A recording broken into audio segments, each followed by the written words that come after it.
Hi, I'm Wendy Vecchi, and back again. Let's talk about adhesives this time. Ranger has 4 dry adhesives that I absolutely love, and they each have a different purpose.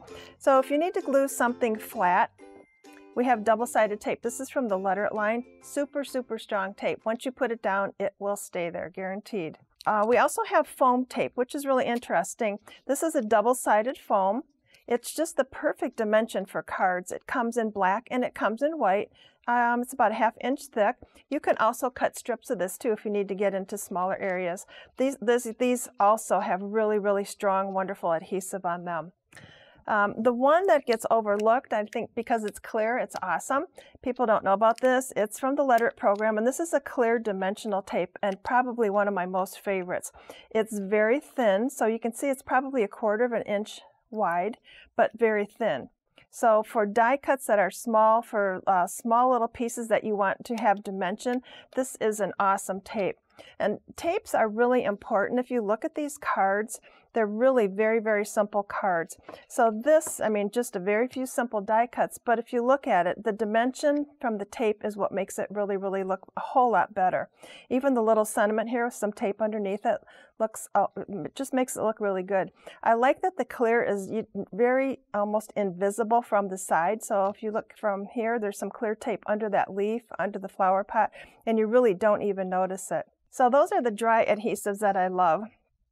This is my baby, Perfect Card Adhesive. It's like the best adhesive in the world. I love it. I love it for several different reasons. I have never had a bottle clog. I've never gotten an email saying that my bottle clogged. It is a little bit more fluid than most glues. It shakes down from the bottle very easily. Just a little squeeze, and when you first start using it, don't squeeze real hard because it comes out a lot quicker than you think. You can make teeny tiny little drops, and that's really helpful for die cuts. It dries completely matte. It dries not sticky, which is important for me because I have cats and I don't want cat hair in my project. And it's awesome. If I'm going to glue something, like if I wanted to cover this whole tag with maybe a patterned paper, I would put my Perfect Card Adhesive on here and then brush it on so I cover the whole surface that way. But for teeny tiny little dots, it's absolutely awesome. So a thing that's really, really cool too is, I'll show you, and normally this is the demo that I do, and I'll have somebody in the who's watching the demo do this. If you rub the Perfect Card Adhesive in, you'll see that it's almost gone. There's very little that you see on here. My hands are not sticky, which you can't tell, but trust me, I'm telling you the truth. And I had people in the demo are like, I'm like, are your hands sticky? They're like, no, I can't believe it. Where'd it go? But it holds like iron. It's a really, really excellent adhesive. I use it for cards. I use it for even gluing embellishments. It works really well. It is perfectly named Perfect Card Adhesive. Okay, so I told you I love Perfect Card Adhesive, and here's another reason why I love it. I like products that do double duty, and you can do something other than their intended use. So obviously excellent, excellent, excellent adhesive. But what about doing a technique with this? So back again, here's my Make Art Station. I have my perfect white cardstock panel. I have a Stampers Anonymous stencil, and I'll just get this positioned on my Make Art Station. So now I'm going to use the Perfect Card Adhesive as a resist, and this is a really fun technique.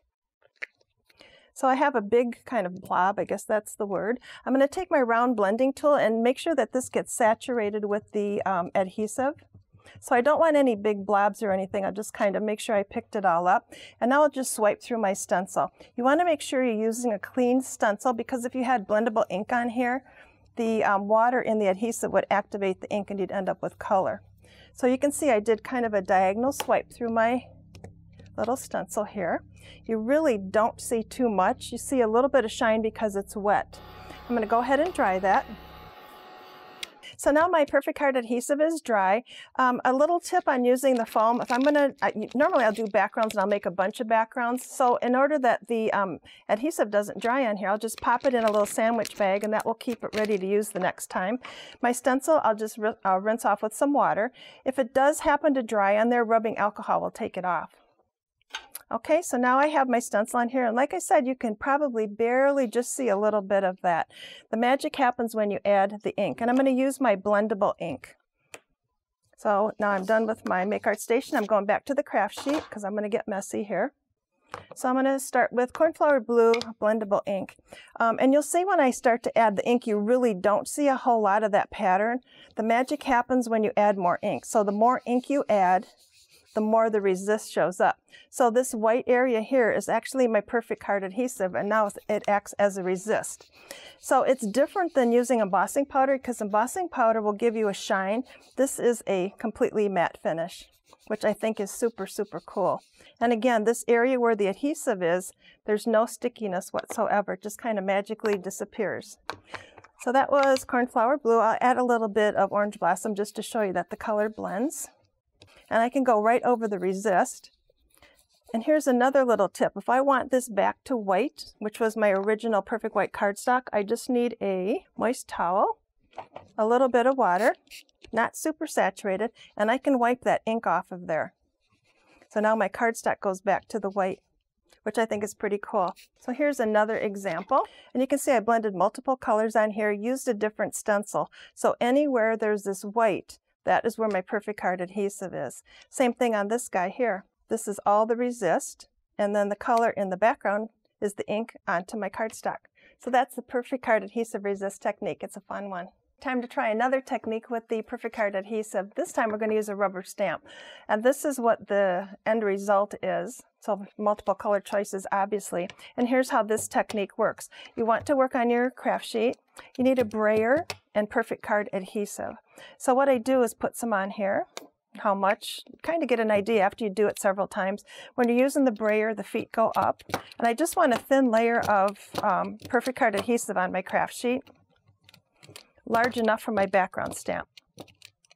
So you can see that's what I have there. I'm going to take my background stamp now and just press it right into the Perfect Card Adhesive. And this is going to give us a different kind of resist. So now the next thing I'll do is put my Perfect White cardstock panel on here, press it on here. You want to work fairly quickly because remember, this is an adhesive, so you don't want your paper glued to your background stamp. And you can hear it kind of pop off. Again, I would just mist this with water, let it sit there so the Perfect Card Adhesive doesn't dry on here. I'm going to let that sit here for just a second while I dry this. Once the shine is gone, you'll know it's completely dry and ready to go. Okay, so now I'll take my blendable inks again and start adding my color. This time I'll use Tea Rose.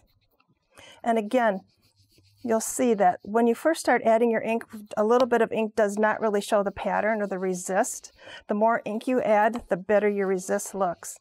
So it's another way to use a background stamp. So instead of adding ink with the background stamp, you're actually resisting with the background stamp, which I think is super cool. It gives your backgrounds another use and makes them really look totally different. It's a really fun technique. So this is on my Perfect White cardstock. And you can also do this on the Perfect Gray cardstock. So this was the gray.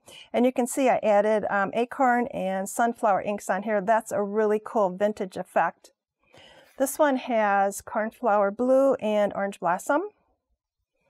And this one I think has prickly pear and garden patina. So a lot of different options. Now what about that adhesive that's left over there? If I didn't talk too much, I can get a second print from that. So this is really interesting.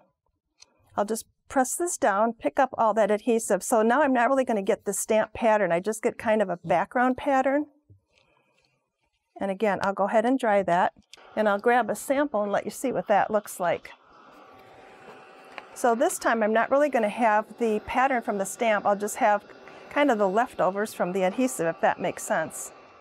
Now this is going to give us more of this organic look, not really a definite pattern like that. So again, I'll use the same ink. This will be Tea Rose again. Now you can see all that white area, that is actually the resist. So the area that's got the Tea Rose in it is the plain cardstock. So you can see here I left some marks from the brayer. That's what that is. But it's a really cool background. And it's amazing that we used one stamp for this and for this one. I like it. So Perfect Card Adhesive, not just for gluing things. It's really a great tool for techniques. Thanks for watching. If you like this video and want to see more from Scrapbook.com, please like, share, subscribe, and leave a message. Happiness is life handmade.